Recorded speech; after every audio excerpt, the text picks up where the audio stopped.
So, once upon a time, nobody really cared about narcissism. And now, every minute of every day, there's a new video, a new reel, a new TikTok, a new blog post about it. This is actually a good thing, and it's also a bad thing. The good thing is that awareness is at levels I couldn't have even imagined 20 years ago. The bad thing is that there's a lot of misinformation out there. And since it's the internet, there's also a lot of what I can call contrarian stuff. People saying that this narcissism stuff isn't true, that it can change, that everyone is being unfair to people who are narcissistic, that there's no such thing as narcissistic supply, that narcissism can definitely change, that it's merely a form of neurodivergence. Okay, so here's the deal. Let's flip the narrative. I'm not going to stop talking about narcissism. The framework and understanding the behaviors and the healing that can take place after a relationship where these patterns happen, it's too important and too many people are hurt by it for me to stop talking about it. I know what narcissism is. It's a lot more subtle than can be communicated in a simple way. And I also know a lot of people get it wrong. And they waste more time trying to figure out whether or not their partner or their parents or their friend or whoever the heck it is whoever it is narcissistic than they do on focusing on the patterns in the relationship and what these patterns in the relationship are doing to them.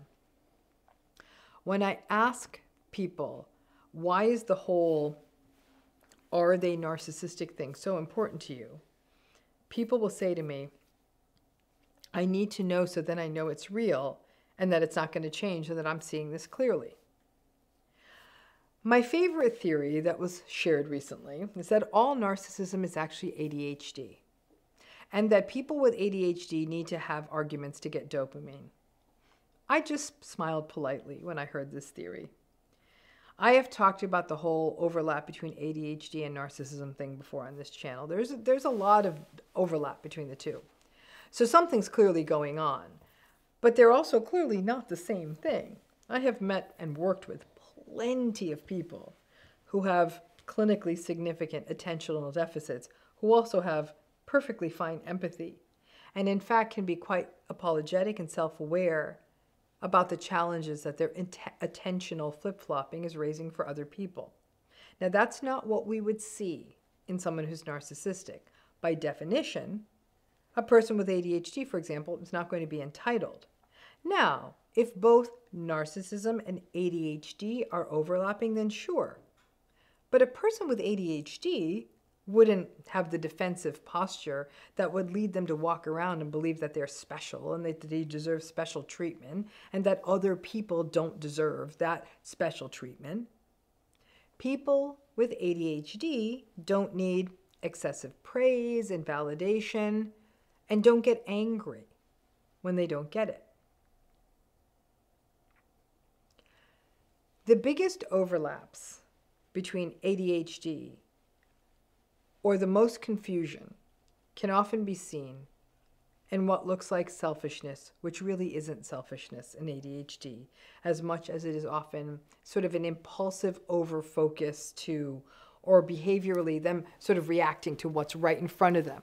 And that could be to the detriment of focusing on what other people are doing or saying and what those other people may need. However, in the absence of narcissism, a person with ADHD would be able to hear like, hey, that's not cool. You can't just be doing you and you doing you and walking away from a conversation. Maybe the person with ADHD would experience some embarrassment, maybe some frustration, but would not be blaming you for it. The inattentiveness that we see in ADHD can also look like selfishness or simply in not being interested in you because they're interrupting you, or they may change the subject, or they may fool with their phone or fidget while you're talking. All of that stuff, which can feel rude, can code to narcissism. But again, if they don't have the other narcissistic stuff, then it is very likely that's the ADHD, and it may not be easy, for example, to have a heavy conversation with them with all of their fidgeting, but it doesn't feel interpersonally invalidating per se. But saying that all narcissism is simply neurodivergence in the form of ADHD, not so much. People with ADHD are not manipulative because of their ADHD. That's just not how it works. Then there are the folks who maintain that narcissism, again, is merely a post-traumatic state, something else I've talked about on this channel. And some of the patterns we see in narcissism are consistent, yes, with some post-traumatic patterns, including the variance between, going back and forth, I should say, between being emotionally dysregulated, and that can even look like rage, and then being emotionally kind of like dissociated or over-controlled or over-perceiving threats or being reactive to threats. There's a sort of on-edge quality, which is consistent with the emotional arousal that you can see in both post-trauma and in narcissism. And most importantly, the exposure to trauma earlier in life can certainly heighten the likeliness of certain defenses and that personality structure of narcissism. Having invalidation consistently early in life, that's known to be a risk factor for developing a narcissistic personality. And while the vast majority of children exposed to this do not become narcissistic, some do. And the tunnel vision that post-trauma can result in, a sort of being disinterested in others, detachment, again, that could look or could be experienced by other people, like the selfishness we see in narcissism. But there's a lot of other stuff we see in narcissism, like the exploitativeness or taking advantage of other people, the callousness, the manipulation, the excessive need for admiration, the entitlement, the grandiosity, the arrogance. And those are not post-traumatic. Sure, certainly they may be part of the defenses that the narcissistic person uses to protect themselves. And yes, some of that could be part of that early life trauma, but the higher level manipulativeness and the ability to have those two repertoires and then selectively abusing people when others aren't observing, not so much. I just needed to get that piece out of the way because here is the only thing that matters. The only question that we should be asking, which is, what is your experience in this relationship? How do you experience this person, their behavior? What happens when you give them feedback when you don't like something that's happening in the relationship? Do you feel safe? Do you feel like you can be yourself? That's it. Narcissistic, not narcissistic, just let that go for a minute. What is it like for you being with this person? And you may think, well, maybe that's a me thing. Maybe it's my past, my stuff. That's why I don't like being with this person. Maybe I'm the one who's jealous. Maybe I'm competitive. Maybe because I have low self-esteem. Folks, if you are digging that deep and are aware that this kind of stuff is what's making it difficult to be with this person, then you are very insightful. But in most cases, it's not that simple. Something else is happening. And if you can dig deep enough to determine there is something about that person and your experience of them that is unsettling or uncomfortable, and some of it may be in you, well, something else is likely coming from them. In general, if you are with someone who is very accomplished, but also agreeable and compassionate and empathic, you may still feel a little insecure around them, but acknowledge that you feel fine with them. I have a friend who kind of has life fully figured out. Her relationship's good, her kids are great, she looks well put together all the time, her house is clean, everyone in her family gets along. I love seeing her, but I have to say, after I spend time with her, I often feel like kind of a hot mess, and I do feel some shame after spending time with her, but I fully see that that shame is a me thing. And I don't judge my experience of her. I love being with her, but I recognize my history brings out that shame. Does that make sense? But that subtle stuff is not what this video is about. This is about people who are in relationships for a long time, not just one time or for a short period of time, but for a long time, that have been riddled with betrayals, deceit, invalidation, gaslighting, being taken advantage of. These are people who are not there for you in any consistent, meaningful way, but expect you to be there for them. So there's a real hypocrisy built into these relationships. Relationships in which the person is dismissive, arrogant, maybe snobby. The person is entitled and selfish all the time. This is who they are. And this is how it is. And above all else, if you could be fully and non-judgmentally honest with yourself, you don't like being with them. When you are with these folks, whatever the relationship is, you may find that you shut down, or you feel on edge, or you're always arguing, or it's kind of, I don't know, prickly, or you always feel let down, or you're confused, or you're anxious. You don't feel good most of the time. Take a minute. Just take a minute. I don't give a damn if these people are narcissistic or not. That doesn't matter to me. I want you to take a minute. You can pause the video if you want.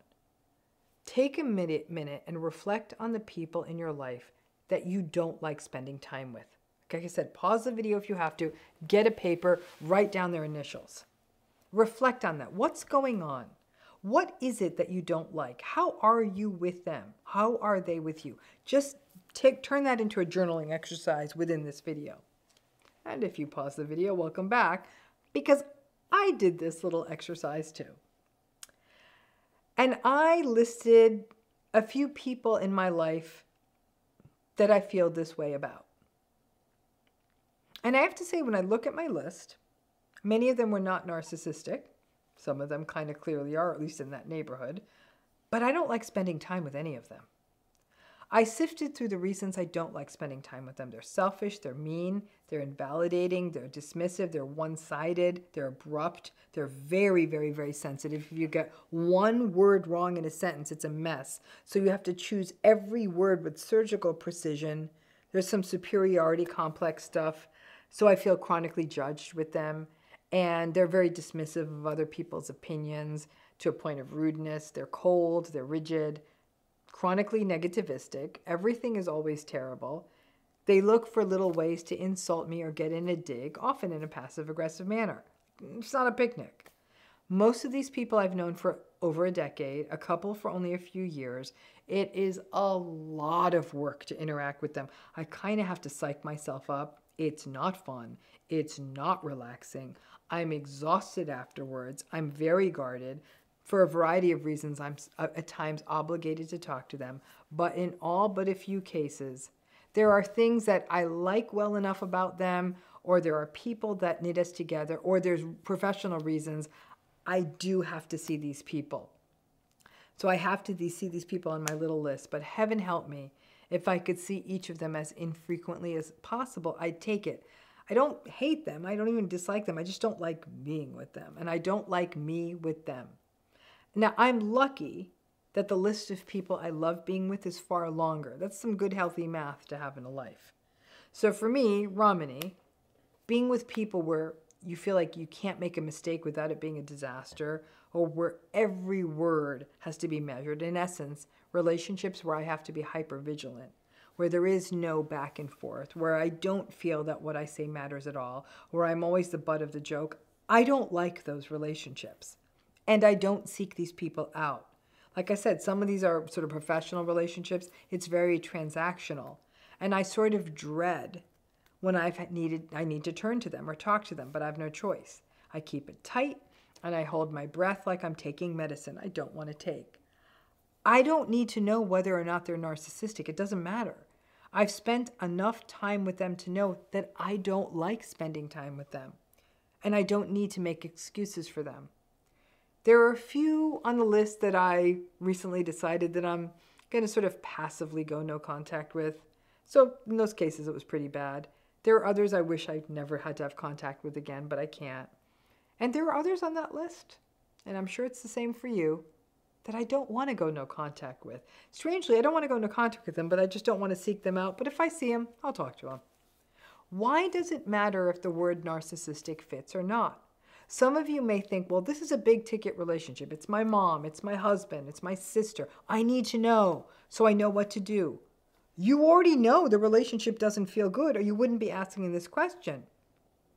Most of the time, right? Maybe sometimes it's okay or it's good, but you don't need the label narcissistic to look back over however many years you have been in this relationship and know that it has not changed. If anything, it probably got worse. So what you do is not get lost in the whole, are they narcissistic or not, but rather give yourself permission to move forward in a way that is simply informed by your experience with them. For most of you, I am guessing that you have tried to communicate repeatedly with the people on your list, or you have watched others try and it typically did not work. And that also means that growth or significant shifts are not possible. There's lots of good things about getting older, but I am older. And since I have known most of the people on my list for a pretty long time, I can say that none of them have improved. Most of them have gotten worse, and a few have largely stayed the same. I can hear you. You're saying, but the people on this little list of mine, they've been through stuff. They don't always mean it when they say these things. It's just how they are. Okay, so they aren't narcissistic. Maybe it's just an asshole. Maybe it's cultural. Okay. Maybe any or all of those are true. So what then? They've been through stuff. So what now? It's your burden to bear to have to manage their BS? Who assigned you that crappy job? Or when you say they don't mean it. Okay, if they don't mean it, so does that mean it doesn't affect you when they ignore you or make everything about them or tell you that you don't know what the hell you're talking about? Or maybe when you say, oh, they're just an asshole, so then what? Does that make it okay? As the narcissism megaverse gets more and more confusing, and there is, frankly, more and more shaming of folks who want to use this term, take back your power. Give yourself permission to say, okay, narcissistic, ADHD, PTSD, asshole, I don't like being with this person. And if you can't get out of it, work on your expectations. If you can get out of it, consider your options. We get so lost in the are they or aren't they narcissistic, and that maybe I'm a jerk for even thinking that we lose the plot. The basic idea that this is not a healthy person to spend time with, that you are not at your best with them. And then you can plan accordingly, minimize it, avoid it, disengage when possible, have realistic expectations, create a buffer afterwards so you can just release it. But acknowledge that time with them sucks. Not every asshole is narcissistic. And not every person who has narcissism has ADHD. And not all narcissistic people have histories of trauma. And not all neurodivergent people behave selfishly or unempathically. All we know in our relationships is ourselves. And this is why referencing to our experience of someone against someone else's experience of that same someone is actually tricky. Because when I think of my list of folks, well, some of the people on my list have very few friends or very few people in their life that like them. Others on that list of mine have lots of people in their lives that like them. So somebody likes them. And I have to account for my own stuff and baggage that I bring in to realize that, no, as far as me, I'm concerned, they're not easy. And that my stuff also doesn't mesh well with theirs, which is what makes it so difficult. And in the same breath, I know on my list of people that I really like and enjoy my experience with, that there are other people in the world that do not enjoy their experience with those folks. And it may even be the case that some of the folks on my like list might even be mildly narcissistic. This whole narcissism, psychopathy, sociopathy thing becomes very clear when we're at the extremes. When we're talking about a person who is physically violent, or a major grifter, or a serial cheater, or a person who has another family that they didn't tell you about, or empties your bank account. The unmistakable stuff. But everything else is pretty much foggy in these relationships. And the real lesson of all of this stuff is to look for patterns, to plug into yourself and be aware of what does and what doesn't work for you, because you have a backstory too. And then don't get lost in the are they or aren't they narcissistic, and then get confused by the video of the person who says that the narcissistic person who's yelling at you is just a person with ADHD who's looking for comfort. Be okay with the stuff that you experience as not okay, and then interact with it in a way that feels okay to you. And folks, if the person you're interacting with is indeed callous, entitled, grandiose, needs lots of admiration, is pathologically selfish, arrogant, and exploitative, takes advantage of you, I'm willing to take the bet that, yep, they're probably narcissistic. But even knowing that, at the end of the day, all that matters is your experience. Thanks again.